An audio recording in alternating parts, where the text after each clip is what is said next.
Ова е Дупка. Времето тука како да запрело. Дивата, нехигиенска ромска населба прерасна во предградие, во кое живеат околу 300 жители. Нема канализација, нема вода. Ја имаат единствено оваа чешма. Ова е изолирано гето, каде во 10 квадрати заградени со лесонит. Во влага живеат по неколку члени семејства. Кај началникот да барам помош, ми вика немам социјални згради, не можам ништо да ти помогнам. Ја му викам барем една соба да ми направи, да ми помогне за соба да градам. Вика не може ми ништо да знам. Еве маш ми починал за ручето, отидов да ги молам да ми помага, да ми онадат. Јас седам со син ми, со керка ми, ни вода имам, ни струја. Едниот дете ми беше 5 пати во Скопје, хоспитализиран. Сега има 8 години. Ми дојде писмо да го носам, немам пари да го носам на контрол. Пишува дека не пил со организамот како што треба. Уште од мал, 7-месечен е роден. Јас знам што тргал за тие деца. Едното дете ми умре 2012 овде на оваа куќа. Беше ладно многу. 2012 15.2 беше. Ноќе ми умре во 1 сат и нешто ми умре. Понајдок ме превратен беше. Некакви услови, никој не помага тука.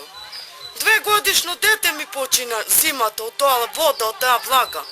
Жителите на оваа дива населба во Гостивар се жалат дека немаат помош од ниту една институција. Од ниедна институција никој не да се интересира да ни помогне.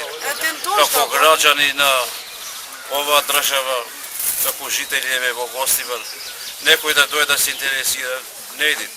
Само идеат на брзина, че сликаат нешто, че прават и некои сварите така на брзина, че ги дават и ништо. Некој сепак се сеќава на овие луѓе. Келси Нокете е волонтерка на мировниот корпус и дел од програмата за помош. Заедно со невладината месечина, деновиве донесоа облека за дел од жителите на Дупка.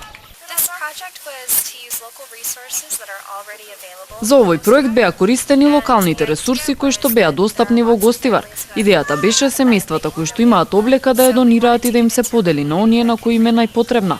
На таа основа го смисливме и насловот на проектот "Донирај дел од себе". Целта е луѓето од општината да си помагаат меѓусебно, а знам дека многумина ќе имаат корист од овој проект. Тука донесиме 2 трактора стара гардероба и сите кои можеше ја поделиме таа гардероба, иако дел од населбата можда неколку куќи немаат земено, меѓутоа ќе се потрудиме во нареден период и тоа да го направиме. Додека жителите на Дупка се соочуваат со секојдневните проблеми, реакции стигнуваат од жителите на гостиварската населба Циглана. Заради нехигиенските услови на живење, ова место може да предизвика епидемија, а се наоѓа веднаш до основното училиште. Од Циглана обвинуваат и за сеча на боровата шума, факт кој го потврдуваат и самите жители на дивата населба. Збираме вака дрвја, тие што паѓаат од бороите. Се снајдиме за дрвава. Направија петиција због некои си што крале, некои биле млади деца, зависници на дрога, да речеме.